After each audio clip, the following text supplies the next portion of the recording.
اگر آتنکوادی وہ نہیں تھے اور گھر کو گرا دیا گیا، میں نہیں جانتا ہوں کہ وہ آتنکوادی تھے۔ آتنکوادی وہاں پہنچے کیسے؟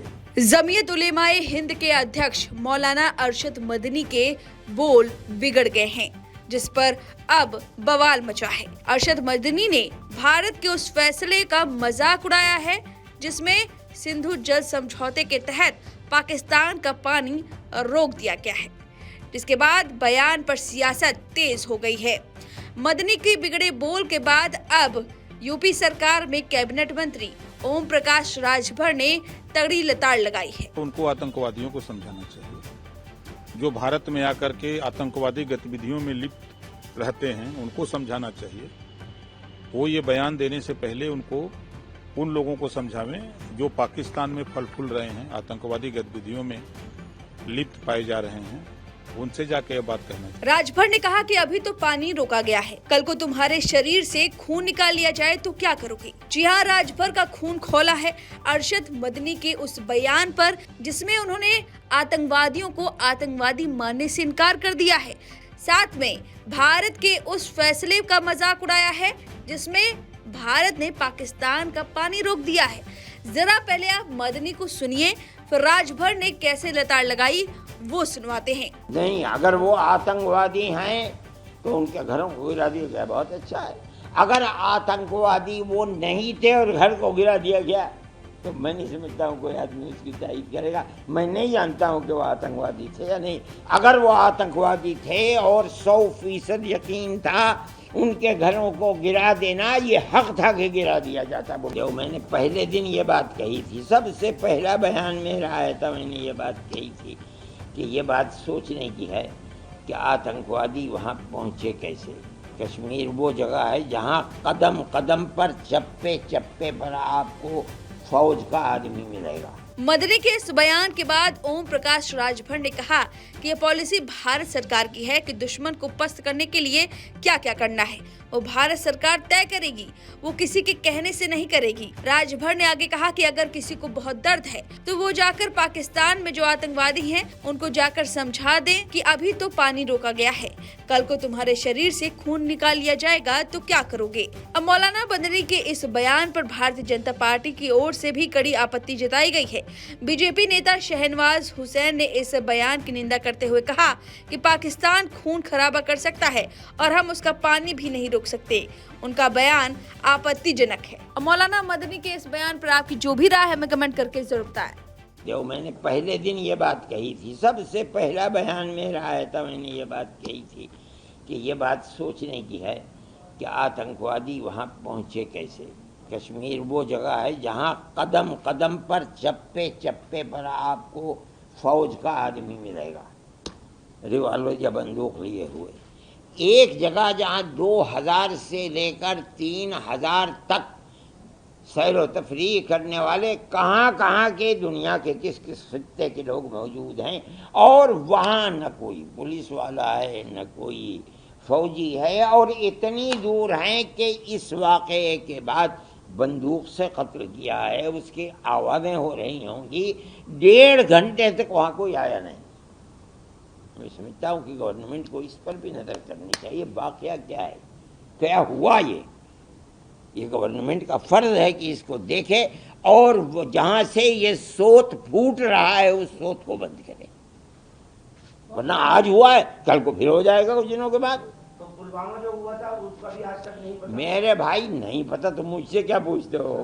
مجھے یار میں نے تھوڑا ہی کرایا تھا۔ آپ لوگ شملہ کی مسجد کو لے کر بھی کوٹ گئے تھے، بات ہوئی تھی آپ کی شملہ کی مسجد کو لے کر، سجولی مسجد کو لے کر۔ کہاں کی شملہ کی سجولی مسجد نہیں، میں کل وہاں کے ایم ڈی کمشنر نے اس کو پوری مسجد کو ہی گرانے کا اعلان کر دیا۔ ایک مسجد 50 مسجدیں گر گئیں اور 50 مسجدیں گریں گی۔ پرانے قانون کے اندر یہ ہے کہ اگر کسی شخص نے مسجد بنائی، مکان بنایا، گھر بنایا اور وہ پاکستان چلا گیا، اس کی ساری جائیداد کسٹوڈین کے اندر چلی جائے گی۔ لیکن اگر اس نے وقف کیا ہے تو وہ وقف محفوظ رہے گا، وہ کسٹوڈین میں نہیں آئے گا۔ یہ پرانا قانون ہے، اس نئی ترمیم نے اس قانون کو ختم کر دیا۔ اس کا مطلب ہے کہ جتنی مسجدیں بنائی ہوئی ہیں مظفر نگر کے اندر اس زمانے کی، ان سب مسجدوں کے اوپر بلڈوزر چل جائے گا۔ آپ ایک مسجد کو رو رہے ہو، میں سمجھتا ہوں کہ 50 نہیں 100 ہزاروں مسجدیں گرا دی جائیں گی۔ آپ دیکھیے، انتظار کیجئے، قانون یہ اور کہا جاتا ہے، مجھے حیرت ہوتی ہے کہ آدمی کھڑے ہو گئے کہتا ہے کہ ہم نے حفاظت کے لیے بنایا۔ ارے ظالموں، ہڑپ کرنے کے لیے بنایا کہ رہے ہو حفاظت کرنے کے لیے بنایا؟ یہ ہے قانون، آپ دیکھ لیجئے اٹھا کر کے دفعہ 108 اور 107۔ کل سنوائی ہے سپریم کورٹ میں، سنوائی ہے، دیکھا جائے گا کیا ہوگا۔ ہم سمجھتے ہیں کہ کورٹ جو فیصلے کر رہا ہے عام طریقے کے اوپر وہ فیصلے عدل و انصاف کے فیصلے ہوتے ہیں۔ ہمیں توقع ہے خدا کی ذات سے کہ عدل و انصاف کا فیصلہ ہوگا۔ مولانا، مسلم پرسنل لا بورڈ کے ذریعے جو الگ الگ وہ لوگ پروٹیسٹ کر رہے ہیں، کالز دے رہے ہیں، اس کو آپ لگاتار سپورٹ کر رہے ہیں؟ میں کہتا ہوں کہ آپ صدر سے پوچھیے، جمیعت علماء کے بارے میں مجھ سے پوچھیے، میں بتاؤں گا آپ کو جمعیت کتنا ساتھ ہے کتنا ساتھ نہیں ہے؟ کس کے ساتھ۔ آل انڈیا مسلم پرسنل ہر اچھے کام میں میں آپ کے بھی ساتھ ہوں۔ کوئی کام غلط کرتے میں کس کے ساتھ ہوں؟ میں تو نہیں کسی کے ساتھ ہوں۔ سپریم کورٹ سے جو عبوری روک لگی ہے اس پر مرکزی حکومت کی طرف سے سپریم کورٹ میں حلفنامہ داخل کیا گیا ہے اور اس کو غلط کہا گیا ہے۔ ہاں، اس کی حقیقت کل کو معلوم ہو جائے گی۔ ابھی ایوب ظفر صاحب تھے یہاں، انہوں نے وہ بات بتائی تو وہ کہتے ہیں کہ وہ چیز کوئی حقیقت نہیں ہے، اس کے اندر غلط ہے جو انہوں نے حلف نامہ دیا، اور اس کی کل کو حقیقت آ جائے گی سامنے۔ گجرات میں بنگلہ دیشی گھسپیٹوں کے نام پر 800 سے زیادہ لوگوں کو پولیس نے ہراساں۔ دیکھیے، اگر غیر قانونی طریقے کے اوپر بنگلہ دیشی ہندوستان میں رہتے ہیں، وہی نہیں، ہندوستانی غیر قانونی طریقے پر سعودی عرب میں رہتا ہے، مجرم ہے، اسے نکال ہی دینا چاہیے۔ لیکن وہ یہ کہتے ہیں کہ ہم بنگلہ دیشی نہیں، ہم بنگالی ہیں، ہماری زبان بنگالی ہے، چلو ہم تمہیں ملا دیں گے، دکھلا دیں گے۔ اگر ثبوت ہے کوئی کہ یہ بنگلہ دیشی آئے تھے، ویزا لے کر کے آئے تھے، یہاں رہ گئے، گورنمنٹ کے پاس ثبوت ہے، گردن پکڑ کے دھکا دے کے نکال دو۔